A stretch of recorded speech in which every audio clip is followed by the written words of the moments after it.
Hello everyone! I am Tacet, and today we are starting back up the Let's Play series with a brand new level 1 account. The main reason I am doing this is the same reason for starting the initial one, is just to help people out and kind of give a new player experience. I've been playing Gems of War for 2 years now, so I do have a very good working knowledge of this game, and the point basically of this series is going to be to teach all of you how to play this game as completely free to play, utilizing everything within the game, understanding everything in the game so that you do not have to pay a single cent if you don't want to fully enjoy this game. So today I am going to be going over just a couple things that you can do basically as soon as you start off in the game, all of which will help you out quite a bit. The first one is you want to go over to this cog that you see all the way over to the right of your screen from the main menu,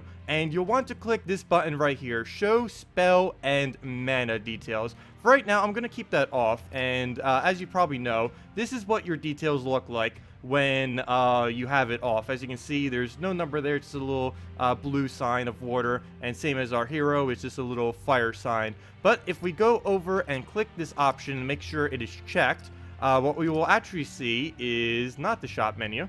What we will actually see is a number there. This number represents how much mana it needs before a troop can cast, and every single troop in the game has a different mana cost. This is something that is not really explained that well in this game, and this series will be going over absolutely everything so that you will know, because this game definitely lacks a bit on the guides within the game itself. As you can see, everything does take a different mana cost. As you can see, this takes 4, this takes 7, and if we had more troops, we could also see what their mana costs are. So definitely make sure that option right there is checked. It'll help you out a lot in this game in understanding how much more mana your troops need and being able to compare troops based on mana cost, based on what they do, and everything like that.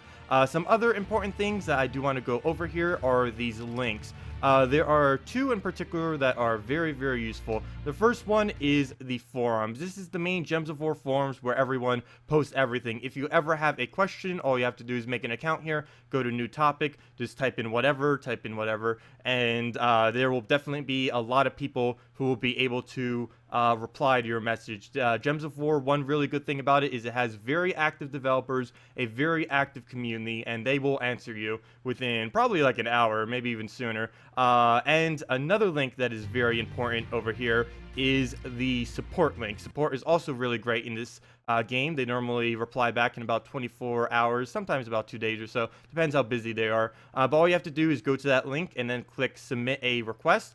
And then you just fill out this entire form, and like I said, they'll get to you in about a day or two, fixing or helping you with whatever that issue may be. This is normally for purchase issues, glitches, and stuff like that, as far as why you would need to contact through here. But if you ever needed to, that's all you need to do if you ever have any kind of extreme issue with the game. It's just something very minor. All you need to do is just post it as a support thread to the Gems of War forum. One other link that isn't in the game that you might want to consider is this one up here. It is ashtender, ashtender.com/gem/troop table. And this brings up a troop table of the most up-to-date troop table anywhere that you can possibly find anywhere on the internet of all of the troops within the game, and it gives a lot of vital information. A lot of it may seem a little bit confusing at first, but I do want to show it as it is a very, very important tool to helping you understand some of the things. For example, we can click here. This is a legendary Aberrath,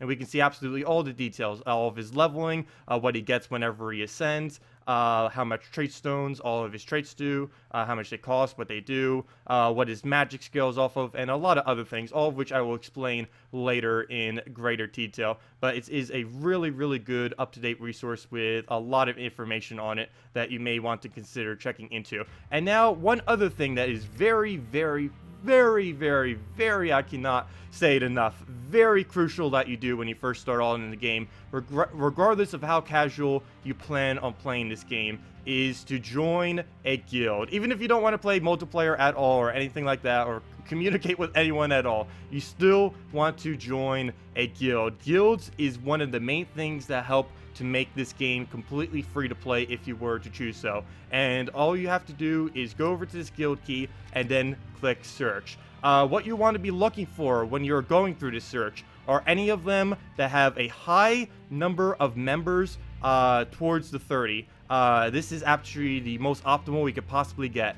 Things that you want to join are things like this guild, 27 out of 30. You do not want to join a 13 out of 30. They do not have enough members. Same as this, 15 out of 23, still too small. And a lot of these other ones also a little bit too small. But you want to go over here, 29 out of 30. Let's just join them. And you basically just stay here and hope they do not kick you. Otherwise, you'll just have to go and relocate to another one. Sometimes they'll have on their announcement what the requirements are and everything. The main reason why you want to be in a guild is they help to give you a lot of free resources. Guilds have guild tasks, and whenever you complete one of them, they will give that task's reward to every single person within the guild, regardless of if you contribute 0 gold to it or all of the gold. And this is very, very crucial, as this can help you get a good resource pool without really needing to do much. And as we can see right here, we are in a bit of a loading screen. It could be that that guild actually filled up and now we are in a loading screen glitch. So, let's just X out and go back in, and that would hopefully fix it. We'll either be in that guild, or we'll just have to relocate, do the same method, and find a different one for our starting guild. But let's go back to guild. Let's see. Can we actually join a guild of sorts? Let's see. Yes, we did indeed join that guild, and as you can see, we already get some of the benefits from it. All of these statues are going to be giving us a higher mastery, which helps increase our mana surge. More on that later, and it helps increase other things like tribute chance. Again, I'll explain that more in a different video. More EXP, that's pretty self-explanatory, helps you level more. More turns on treasure maps, and just things like that. It gives you various bonuses that'll help you throughout the game that you wouldn't get if you were not in a guild. And here were the tasks that I was referring to. Whenever one is completed, every single person in the entire guild obtains all of those rewards for the tasks. Such as right there, that one's getting pretty close. We would get those 3 event keys that we'd then be able to use. Even if we don't contribute a single cent to it, we would still get all of those tasks, which is why it's really good to be in a guild. Normally, guilds do have a small requirement, but random guilds like these normally do not. One way that we could kind of check it is going and connecting to global chat and seeing what the post may be on this guild. They may have nothing there, but there it is. It just says welcome to the guild, and then all of the guild chat that all the people within this guild has been doing. All of the gold text is the leader of the guild, and all of the green ones, I believe, are the second in command to the guild. One other thing to note about global chat is global chat channel 1.